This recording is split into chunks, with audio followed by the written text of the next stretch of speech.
काट्यूं बदन नहीं बने बरनत जग जननी शोभा महा सकुचहि कहत श्रुति शेष सारद मंदमति तुलसी कहा।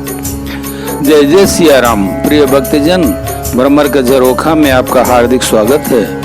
पिछले अंक में आपने देखा कि जगत जननी पार्वती जी की महान शोभा का वर्णन करोड़ों मुखों से भी करते नहीं बनता। वेद शेष जी और सरस्वती जी तक उसे कहते हुए सकुचा जाते हैं। तब मंदबुद्ध तुलसी किस गिनती में है। सुंदरता और शोभा की खान माता भवानी मंडप के बीच में जहाँ शिव जी थे वहाँ गई। वे संकोच के मारे पति शिव जी के चरण कमलों को देख नहीं सकती, परंतु उनका मन रूपी भौरा तो वहीं रसपान कर रहा था। मुनि अनुशासन गणपति पूजो शंभु भवानी को सुनि संशय करे जनी सुर अनादि जी जानी। मुनियों की आज्ञा से शिव जी और पार्वती जी ने गणेश जी का पूजन किया। मन में देवताओं को अनादि समझकर कोई इस बात को सुनकर शंका न करे कि गणेश जी तो शिव पार्वती जी की संतान हैं। अभी विवाह से पूर्व ही वे कहां से आ गए। जस विवाह कै विधि श्रुति गाई महामुनि सो सब करवाई गई गिरीश कुश कन्या पानी भवाई समर्पी जानी भवानी। वेदों में विवाह की जैसी रीति कही गई है, महामुनियों ने वह सभी रीति करवाई। पर्वतराज हिमाचल ने हाथ में कुश लेकर तथा कन्या का हाथ पकड़कर उन्हें भवानी शिव पत्नी जानकर शिव जी को समर्पण किया। पानी ग्रहण जब कीन महेशा हर से तब सकल सुरेशा वेद मंत्र मुनिवर उच्चरहि जय जय जय शंकर सुर करहि। जब महेश्वर शिव जी ने पार्वती का पाणी ग्रहण किया तब इंद्र आदि सब देवता हृदय में बड़े ही हर्षित हुए। श्रेष्ठ मुनिगण वेद मंत्रों का उच्चारण करने लगे और देवगण शिव जी का जय जयकार करने लगे। बाजहि बाजन विविध विधाना सुमन वृष्टि नभ भय विधि नाना हर गिर जाकर भयो विवाहु सकल भुवन भरि रहाउ छाऊ। अनेकों प्रकार के बाजे बजने लगे। आकाश से नाना प्रकार के फूलों की वर्षा हुई। शिव पार्वती का विवाह हो गया। सारे ब्रह्मांड में आनंद भर गया।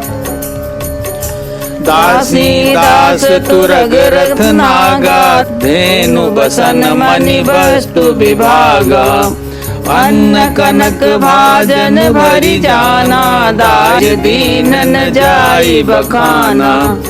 दासी दास रथ घोड़े हाथी गायें वस्त्र और मणि आदि अनेक प्रकार की चीजें अन्न तथा सोने के बर्तन गाड़ियों में लदवाकर दहेज में दिए, जिनका वर्णन नहीं हो सकता। दाइज दियो बहु भांति पुनि कर जोरी हिम भूधर कहो का देऊ पूरन काम शंकर चरण पंकज गही रहो। शिव कृपा सागर ससुर कर संतोष सब भांति कियो पुनि गए पद पातो मैना प्रेम परिपूर्ण हियो। बहुत प्रकार का दहेज देकर फिर हाथ जोड़कर हिमाचल ने कहा, हे शंकर, आप पूर्ण काम हैं, मैं आपको क्या दे सकता हूँ। इतना कहकर वे शिव जी के चरण कमल पकड़ कर रह गए। तब कृपा के सागर शिव जी ने अपने ससुर का सभी प्रकार से समाधान किया।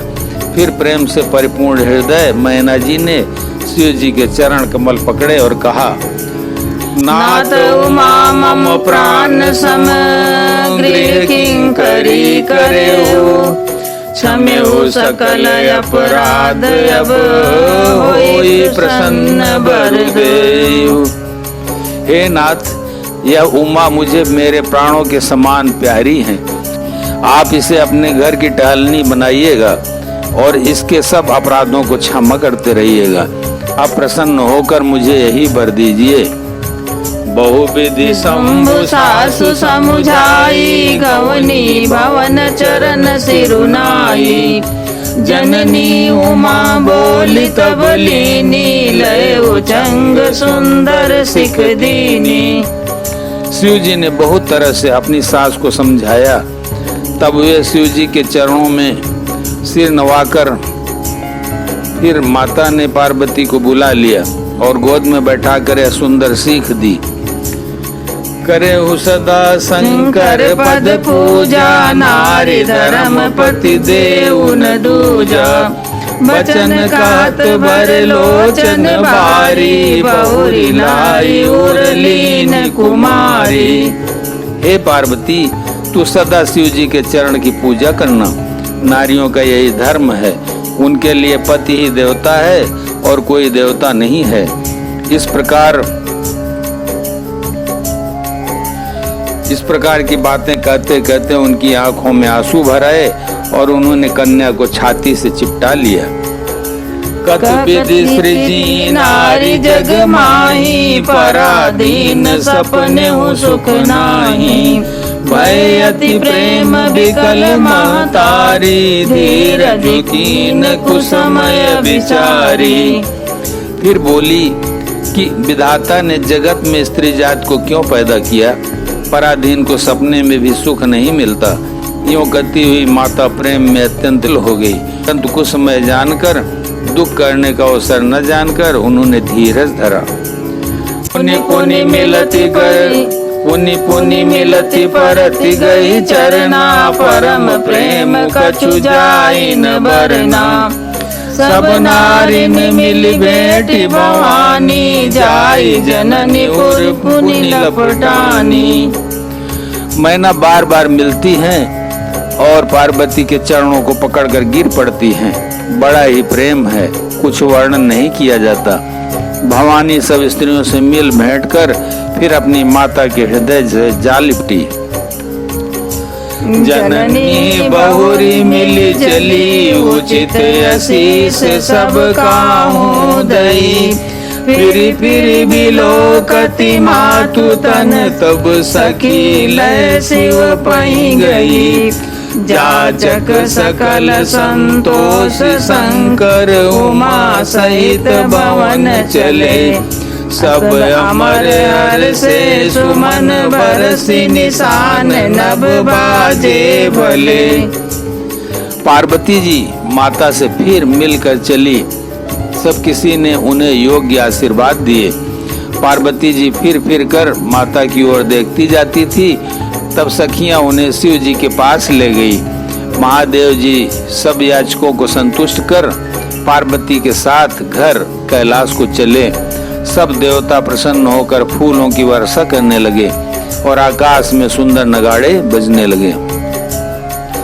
चले संग हिमवंत तब, पहुँचावन यति हेतु।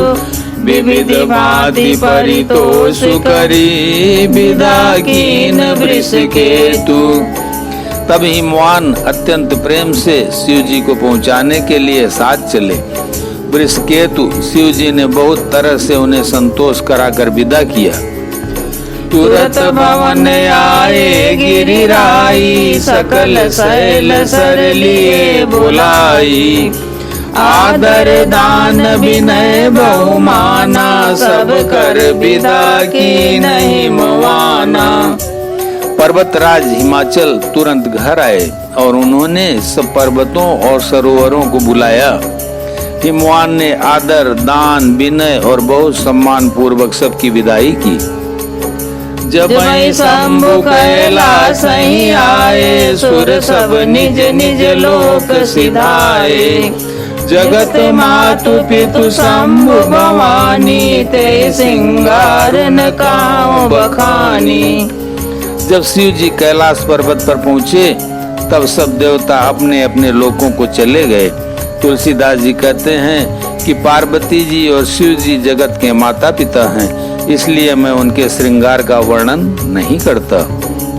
करई विविध विधि भोग विलासा घनन समेत बसई कैलासा हर गिरिजा बिहार नित नयऊ एहि विध विपुल काल चली गयऊ।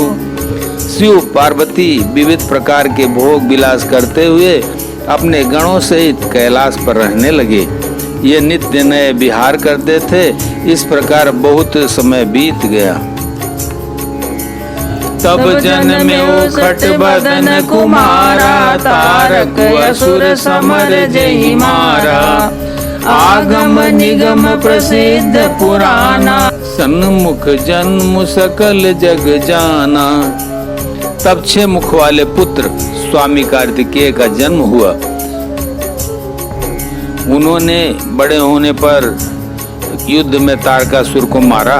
वेद शास्त्र और पुराणों में स्वामी कार्तिकेय के जन्म की कथा प्रसिद्ध है और सारा जगत उसे जानता है। जगु जान सन्मुख जन्म कर्म प्रताप पुरुषारथ महा तेहि हेतु मैं वृषकेतु सुत करि चरित संक्षेपहि कहा। यह उमा शंभु विवाह जे नर नारी कहीं जे गावहीं कल्याण काज विवाह मंगल सर्वदा सुख पावहीं। खडानन स्वामी कार्तिकेय के जन्म कर्म प्रताप और महान पुरुषार्थ को सारा जगत जानता है। इसलिए मैंने वृषकेतु शिव जी के पुत्र का चरित्र संक्षेप से ही कहा है। शिव पार्वती के विवाह की इस कथा को जो स्त्री पुरुष कहेंगे और गाएंगे वे कल्याण के कार्यों और विवाह आदि मंगलों में सदा सुख पाएंगे। बोलो सियावर रामचंद्र की जय। उमापति महादेव की जय। पवन सुत हनुमान की जय।